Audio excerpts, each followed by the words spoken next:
মোৰ নতুন এটা ভিডিঅ'লৈ স্বাগতম জনাইছোঁ আৰু এয়া দেখিছেনে ৰমজান মাহৰ একেবাৰে শেষ ৰোজা বৰ বেয়া লাগিছে আৰু ভালো লাগিছে কাৰণ কালিলে ঈদ আৰু এয়া আৰু ঈদৰ কাৰণে প্ৰিপাৰেচন চলাই আছে আমাৰ ঘৰত আৰু এয়া আমাক মায়ে মানে ময়দা খচি আছে কাৰণ আমি আজি নিমকি বনাম আৰু এয়া খুইটিয়ে গোল গোল কৰি দিছে আৰু মই বেলিম আচলতে আমি তিনিজনীয়ে লাগো ঈদৰ যেহেতু প্ৰিপাৰেচন পুৰা ধুমধামে কৰিছোঁ আৰু আমি দেখিছোঁ মানে আজি ডাঙৰ নিমকি বনাম আৰু এয়া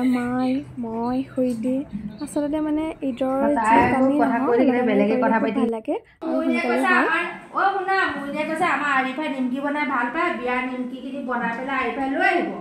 আৰু এয়া ৰাতি খুইটি আৰু মায়ে খাই আছে